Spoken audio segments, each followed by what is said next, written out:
So a guy says to me, I've got this old screw I had for years, it's sitting on my front lawn and the wife wants it gone. It's absolutely free if you want to come and get it. So we loaded this old thing up in the back of my truck. I gave him a cold case of beer because this is Newfoundland and beer is a form of currency. And today we're going to get this old free screw running again. So she's in the shop, she's all dried off. I don't exactly know the year of this machine, but I do believe it's from the early 90s. It's a Skidoo Tundra 2, or Tippy Tundra as we like to call them.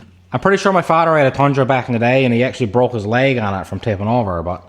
So my first impressions are this thing is not too shabby. Everything is here and intact. The windshield is good, the hood is good, even the seat is in pretty good shape. So buddy said that it did run at some point in time, so I think this is going to be a quick little project. That track has definitely seen better days, but it is completely usable. This Tundra 2 got a 268cc single cylinder 2-stroke engine. It's got a small crack in the body and the oil injection has already been deleted. Our main priority in this video is to get this thing running and driving. And considering that this thing has been sitting outside for a few years, I think we're definitely going to have to drain out this gas, clean the carb. We're going to do a compression test. After we get it running, we'll go ahead, repair that crack in the body, we'll have a look at the exhaust, and we'll just give this old screw a general look over before we go out and send it.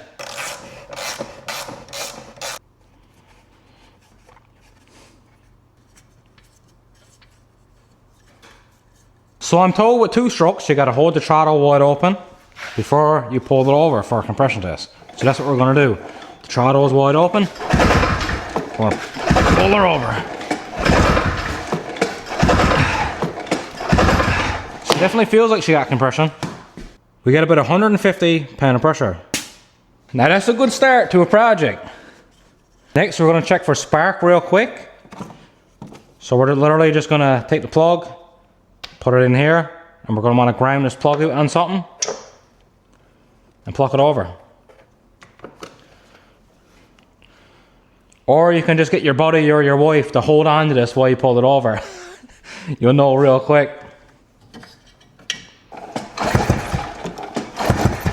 We got spark. We got excellent compression. We got excellent spark. I think the next thing we got to tackle is the fuel system. I think I'm going to go ahead, probably drain that tank, and we're going to clean up the carb. The oil injection is all already on hook, so this thing just takes mixed gas in a tank, which is honestly better for something like this. The age and whatnot, it is quite possible that that'll fail and ruin the engine.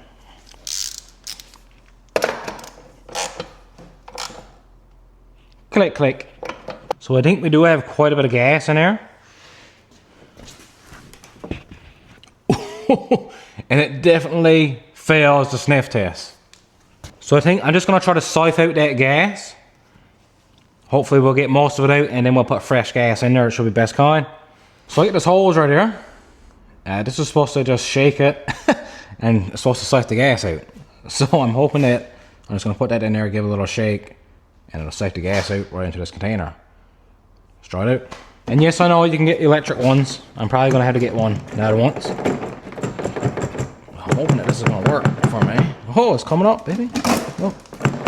Look at it. Wow. This is a funny motion to be doing. Oh, here she comes. Here she comes. She's about to blow. There she goes. You can see how yellow and old that fuel is. I think that's pretty much all she got in her. I did get about 3 liters of gas out.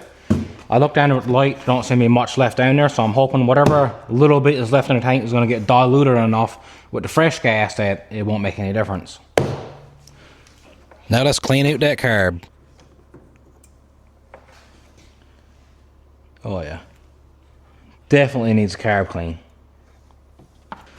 I just hauled out this plunger here and you can actually see the gunk here on the needle.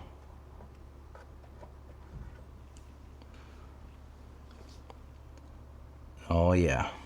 Let's go ahead and finish popping out this carb. You only need 1 tool to get this carburetor out, which is a flat top screwdriver. Or 2 tools, if I'm counting myself too.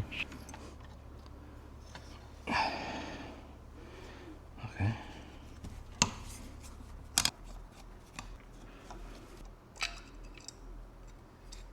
I mean, yeah, it is definitely a little bit on the gunky side. But a bit of brake clean and a little bit of scrubbing will definitely take care of all of this. This is also the new brake clean. Not the old brake clean, not the old new brake clean, but the new brake clean. It's supposed to be better than the initial new stuff they came out with, but I guess we'll see that. It don't seem so good as the original stuff. I do still have a couple cans of the original stuff, and I'm afraid to use it because I don't want to run out of it.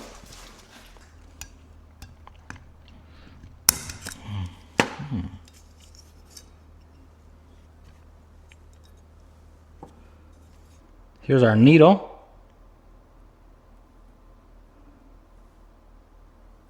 Seems to be best kind.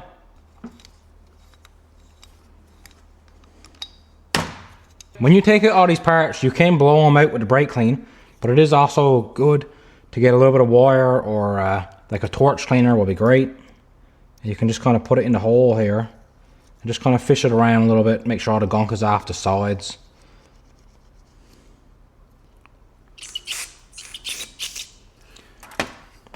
No doubt things are a little dirty, but nothing seems to be real clogged up or nothing. You can clearly see light on the other side.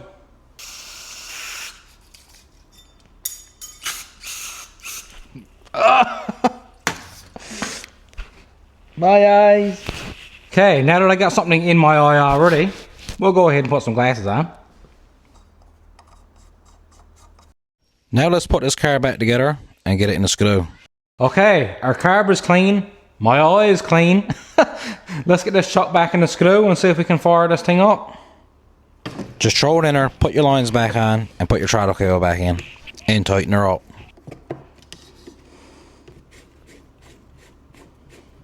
You know what they say, mixing gas and hauling ass, but I don't think this one's going to do much ass hauling. So this one here does have a primer right here. So we're going to go ahead, primer. We're going to try to haul it over. If I can't get it going right away, we'll dump some gas down the cylinders. Cylinder, I mean, there's only one.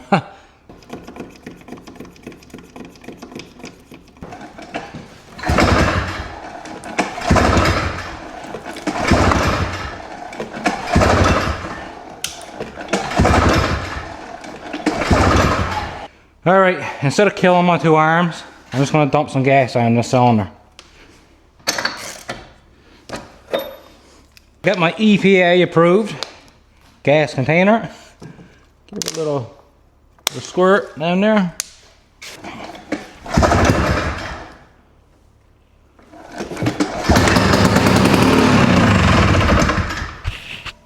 Woo! She attempted to go, boys. She tried.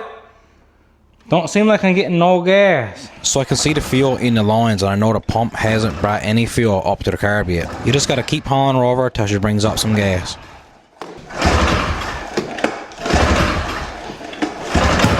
Woo! Come on, baby.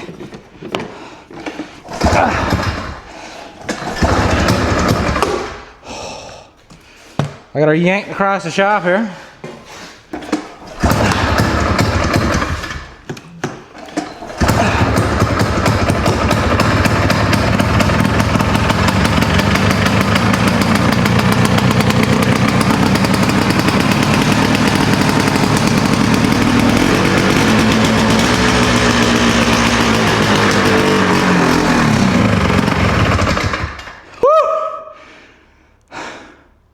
She was running. I don't know why she died, but...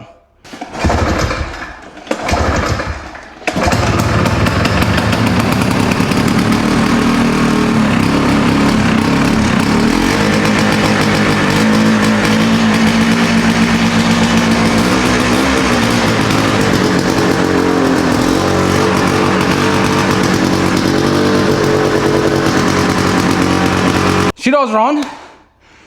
Pretty well, honestly. I mean, I think when I get driving around a little bit, that bit of fresh gas goes short. I think she'll be the best kind. Before we take her out for a rip, let's fix up this crack in the body.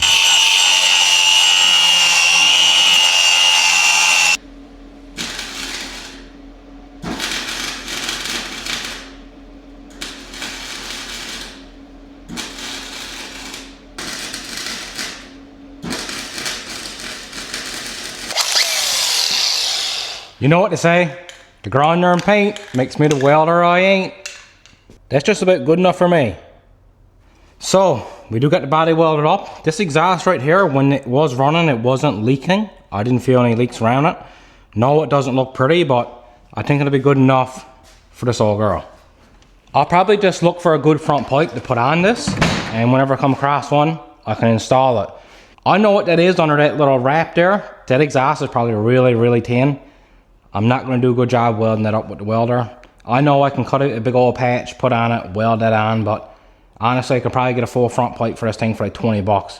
So when I find a front pipe, I'll put it on. So one last thing before we take this out for a spin. I'm just going to take this old box off because it's kind of falling apart. And if I don't take it off now, it's probably going to fall out in the driveway. Look. Get a spare belt. My God. Oh. Look, buddy. I believe ice fishing opens at the end of February. We get the Milwaukee bit. Bit of blue electrical tape. Bit of wire. Half dozen screws down there.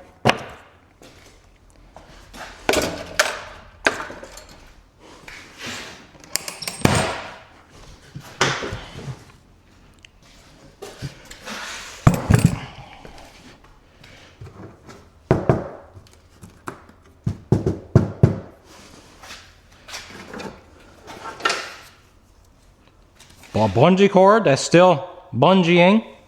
She doesn't seem to want the auto very well. So I'm going to try to adjust it. I'm going to start her up again there now, and I'm going to try to adjust that auto. Maybe it got to be set a little bit higher.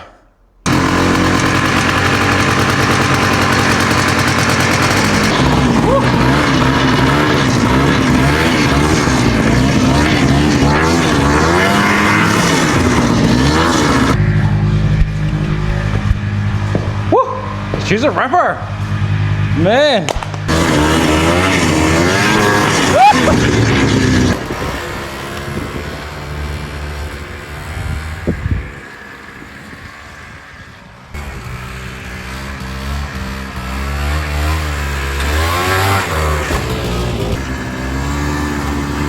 Take her out in the old woods pat.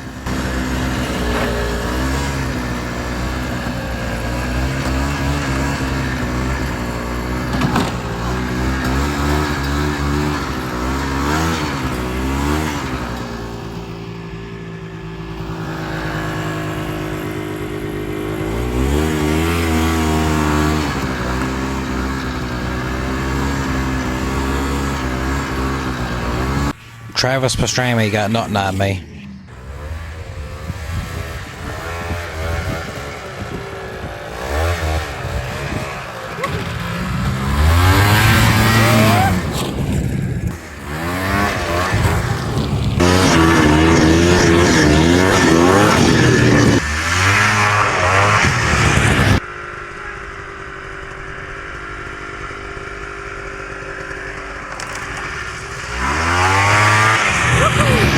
Well, there you go, boys. Another one. Hot from someone's backyard. Fired up. Runs perfect. She's idling great there now. She idle all day long. She does run well. She drives well. It's actually a bit quicker than I expected out of it. I mean, this thing will probably go 60 for sure. On the track on these Tundras, they have like cleats. And there's a few cleats missing. And I do notice the track is kind of shifting back and forth a little bit. So I'm going to have to get some extra cleats and put in there. And these skis here, this thing is horrible. It doesn't steer at all, really. But a few days ago, I sold that VMAX that I had. And that VMAX had brand new plastic skis right from Yamaha. They were plastic dual carbide skis. That thing turned on a dime. So what I'm planning on doing is taking those skis that I kept. I sold the screw, kept the skis. I'm going to put those skis on this Tundra. And that'll make this thing steer a lot better. So I get the cleats on the track. I'll get the new skis put on her. It runs excellent. We're going to get a bit more snow yet, I'd say. We still don't have a lot of snow here yet, not really. And we're going to take this thing on into the country. I'll get the wife to chase me on the wide track just in case I do break down, which is quite possible. She'll be able to haul me out. We'll go on in, I believe it was about maybe like 10 or 11 kilometers in. That's where me and my father cut our wood to last few years. We'll take this on in there, put her through her paces, and you never know, maybe we'll come out with a load of wood. And as always, if you're in Newfoundland and you got an old screw, old ATV, dirt bike, whatever, sitting on the back of your house in your shed that hasn't been going in a long time and you want to get rid of it, my email is in the description. Shoot me an email. I'm always looking for new stuff to buy. But that's it for this video. Thanks for watching. Please like and subscribe.